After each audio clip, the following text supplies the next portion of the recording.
and gents, my name's Inka and I am half of Late Night Football, other half being Matt.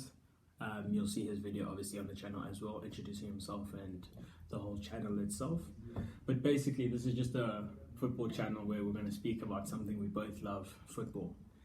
It can be from actual football, mostly Premier League obviously, but other leagues as well, Bundesliga, La Liga, Champions League will be a big part of the channel, FPL as well.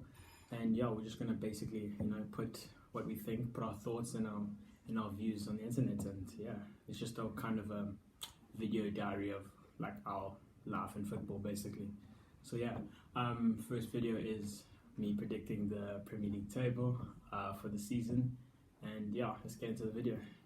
What's up guys, I'm here to do my Premier League table prediction for the season, 2019-2020 season obviously. I'm actually doing this a couple hours before Liverpool versus Norwich actually, so I've had time to think about the predictions obviously, and transfer window is closed as about of yesterday, so all transfers have been made, so there's nothing else left to sway my decision. So obviously, like, predicting what 20 positions in the table is going to be really difficult, but we're going to give it a try. It's me versus Matt, and obviously we'll see at the end of the season who gets the most correct, and then yeah. So to get into the prediction, I think I'm going to start from 20th and go to the top. So in last place, getting relegated from the Prem, sadly going straight back down after the come up, Sheffield United. By far, probably one of the weakest teams in the Premier League. It's going to be too hard for them to handle. I don't see them getting too many, good victories. So, bottom for Sheffield United. 19th, I'm going to have to go with Norwich. Norwich is actually a decent club, been in the Premier quite a few times, and I think just out of all the clubs, they're lacking a Premier League experience and signings. I don't think they've made big enough signings to push them on to kind of just escape relegation. So I'm gonna have to go Norwich. 18th place and the last relegation spot is Newcastle. Newcastle almost went down last year, and that's when they still had Rafa Benitez, they still had Ayoze Perez and Salomon Rondon, like almost those two guys with all their goals. So the fact that they've lost both of those players and Rafa Benitez, who I cannot stress to you is an amazing manager, is to be honest, how they've lost him, how they've let him go is just astounding. But yeah, with that kind of loss, and their squad just looks in utter disarray. So I'm gonna have to say Newcastle and all of St James Park I'm gonna be heading down to the Championship. Okay, 17th to about like 14th. I'm gonna say 17th Brighton. Also lost Chris Hughton, so it's gonna be a different kind of hard start to the season. But I think they'll just do enough to stay in the Prem. 16th Aston Villa, obviously another one of the new promoted teams. Only one I'm predicting to stay up. I think they'll do decently well, not too shabby, slip down to about 16th. Burnley, I don't see Burnley having too great of a season, but Sean Dyche, brilliant manager, knows how to get his kind of Burnley side solid, and I think he'll probably get them to stay in the Prem once more again. Burnley always solid, you know what you're going to get with them, so I think 15th is a good spot. 14th, Southampton. Basically, Southampton had a really bad kind of early part of the season last season, and obviously sacked their manager, etc. But Hasenhüttl, since he's come in end of the season, their form kind of took a upsurge and they look decent. Danny Ings up front, obviously, they just got from Liverpool. They've got a decent squad. Redmond, always good. So I think they can do decently well in Hasenhüttl's first full season. So I see them coming 14th. 13th, Watford. Watford haven't really actually strengthened amazingly, so there's not much to say like in the kind of they're gonna do way better than they did last season. But I think they won't do too bad. I think they'll just mid-table 13th. Bournemouth. I love Bournemouth. I love Eddie Howe, young manager. Really enjoy how he plays, the style of play, and I think again he's just a really good manager and he knows what he's doing. And I think that Bournemouth side, especially with the kind of youth, Callum Wilson, Brooks, they really do look to be a good side. So I think they'll do well this season. Give them about 12th. 11th, and just missing out on the top half of the table, is Palace. They've done well to keep Wilfred Zaha, because if they'd lost him, definitely see them sliding down the table. But I think they've done well to keep him. But I just think the teams around them, the other teams above them, have just done better in the transfer market and kind of going to be stronger than them. So 11th place goes to Crystal Palace. 10th, West Ham. West Ham, they've had a good summer actually. Fornals, really good player. They've also got Haller from the Bundesliga, really good striker. So, injuries that took out Yarmolenko for like half of the season. So they're getting definitely new players back. Lanzini going to be back and fit. Also coming back from an injury from last season. So they're going to have quite a new squad, and I guess it'll take some time for them to kind of gel properly. So yeah, but I think they'll do well, 100%. That's why I'm going to have them finishing in 10th. Next team is Wolves, 9th. Yes, it's a shock after like an amazing season that they had last season. Kind of really did well, and yeah, you'd expect them to be kind of higher up the table, pushing top 6. But I think with the squad they have, it's really good and everything. But the one big factor is Europe. They're going to be playing the Europa League, so I feel like just their squad is going to be a bit thin, because they're going to have to deal with more than 1-2 competitions. So I think with that pressure from Europe and them only they signed a really good striker in Cotrone from AC Milan, which is a really good buy. But besides, I don't think they have the squad to kind of be able to push 100% on all fronts. So I think it will see them fall a bit. 8th place, I'm going to have to go Leicester. Leicester, besides losing Harry Maguire, obviously, have had an amazing transfer like season. Tielemans, who was really good for them at the end of last season, like a really classy player, is going to do wonders for them. Maddison has been a great signing since last season. We saw one of their best players. You've still got Vardy, who's going to score you goals every single season, clinical scorer, striker. So Leicester are looking very good actually, and I think they'll do really relatively well. So Leicester will get 8th, and the last position outside the top 6, Everton. Everton, also just like Leicester and Wolves, I think those are the 3 biggest teams that are going to kind of look to push the envelope and kind of push into the top 6, trying to break into the top 6. I just don't think they have enough to do it. But Moise Kean, really good signing. Iwobi, also a really good signing for Everton. So they look to have made good additions to strengthen their squad. But they have also lost Idrissa Gueye, who to PSG obviously, who was a mainstay in their midfield, really important player. So they'll miss him, but making Andre Gomez's deal permanent, it was a good move from them. So they're looking good. Djibril Sidibe also at the back, kind of giving Coleman some competition. It was a good addition, especially since they've lost Zuma back to Chelsea. So I think Everton have just really done a really good job in the window, and they should do well. I think they'll just come 7th. 6th place will probably be Man United. Considering obviously I'm wearing a Chelsea shirt, so you could kind of guess that I'm a Chelsea supporter. And it's not, I wouldn't say it's 100% biased that I'm putting us above them, obviously, and not lower down on the table considering our situation. But United are a really, really interesting situation because their problem defensively, they were really bad last year. So you could say Wan-Bissaka and Maguire, 2 really good defenders, going to really shore up their defense a bit. But then I don't think Man United's problem is always his. I don't think their problem has been that, like, defense-wise, the personnel that they've had. I think it's more just the attitude and the feel around the squad. So Pogba's made it very clear he wanted to leave, go to Madrid in the season. So Pogba's still there.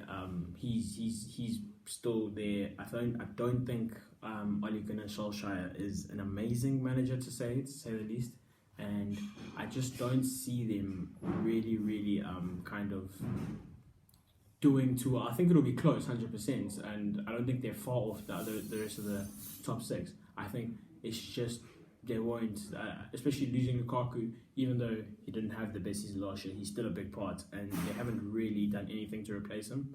So Rashford is really going to have to step up, and I don't know if he can step up and really be that, like, striker to give them, 15, 20 goals a season. Fifth then is my boys, Chelsea.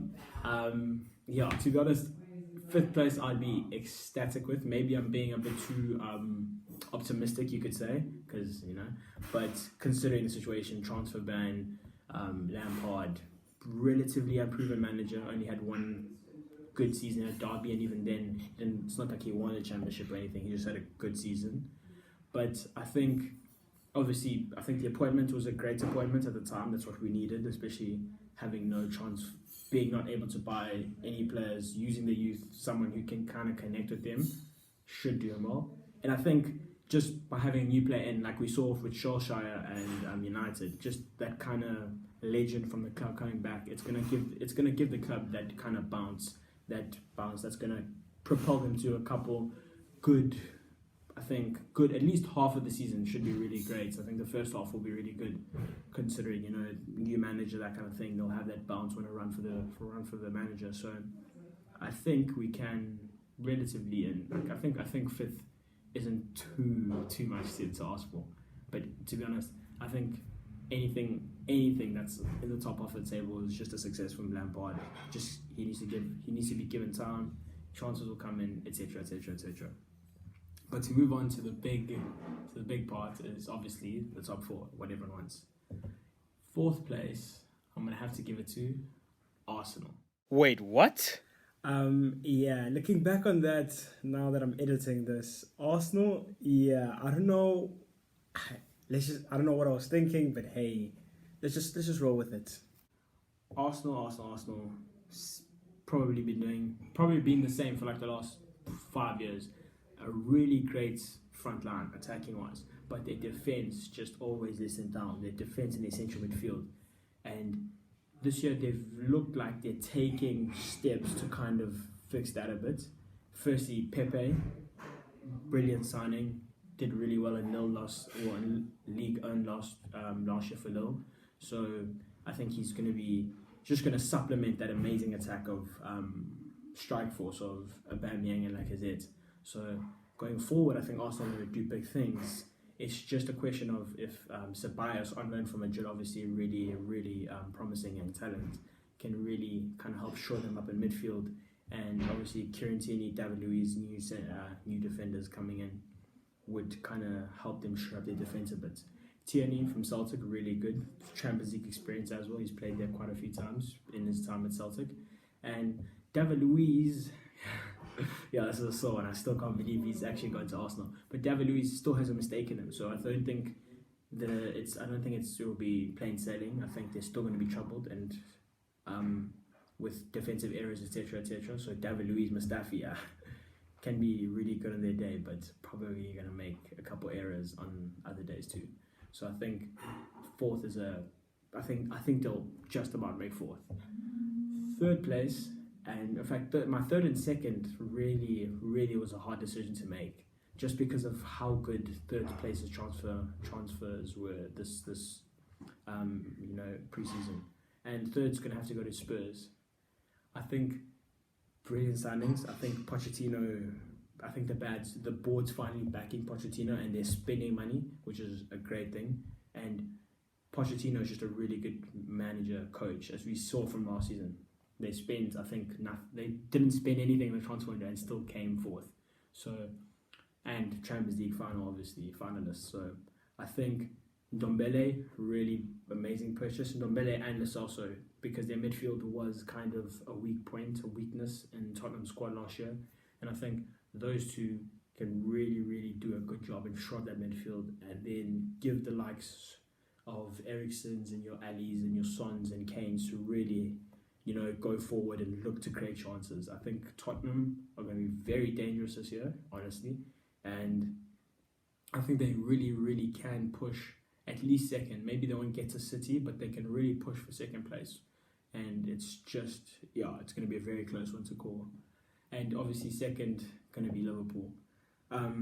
Liverpool obviously had an amazing season last year and Champions League winners. So I think the club's in a really good spot as we speak. The only issue, and that's their main problem this season, will be they didn't really strengthen their squad. After going and pushing City that close, they were really right there, and they've won in Champions League. It doesn't mean that they can now, rest on their laurels. They really needed to get one more or two more players to really strengthen their squad, to make sure that they're not just short of City, but they actually surpass City. And they didn't do that this season. They haven't. They've just stuck to their squad, which is an amazing squad, obviously, and they will still do well in the Premier League. Still probably the best defence in the league. Maybe, arguably, City are right there with them. But they really did need that one signing. And I'd say they needed a really world-class in the mid or an attacker just to kind of be there for in case Salah or a Mane gets injured or Firmino gets injured, because they haven't really they've been lucky and they haven't really had a major injury to a Mohamed Salah or a Van Dijk. So they just needed to buy one more person, but they didn't. And that's why I think Manchester City will win the Premier League for the third time in a row, which is crazy. It hasn't been done for a while, obviously. But they're the best team in the league. Probably the best, one of the top two best teams in the world. And not only have they just honestly blown the expectations of the whole world, but they continue every year, obviously with help from the Arab money, oil money that they have. They just continue every season to just splash more cash and just throw it about and kind of strengthen their squad. And that's the difference between them and Liverpool. They won the Premier League, obviously. Really amazing squad, but they didn't just stop there. They went and bought João Cancelo, really good right back from Juventus, and they bought Rodri from Atletico Madrid to come kind of, I would say, deputize or take over from Fernandinho, maybe to give Fernandinho some rest, or maybe kind of move him back into defence. I don't know how they're going to do that, but they've made two really good signings, which is something that they didn't even need to do, but they still have done it, and they just keep making their squad stronger. And that's why Liverpool's can chase as much as they want, but they just will not be able to catch this Manchester City team. They're honestly just ridiculous. Even if you had to make a B team of their squad players, that team would still probably make top four easily. Obviously, Sané recently big loss, but honestly they've got Mahrez, Bernardo Silva, Sterling. They've got plenty of people to kind of cover that, and maybe he's going to be back. And so City honestly look primed to be the favourites to win the league, and I think that they will. So yeah, those are my Premier League predictions for the season coming. Obviously, I'm probably going to get a lot of these wrong. I'm not an expert, definitely not. I'm just going off my knowledge, what I've read, etc. But I think I'm definitely knowledgeable enough to beat Max. Definitely, his picks are probably just not great. So I think I'll win. I think I'll win the challenge. But it's been great to kind of do this.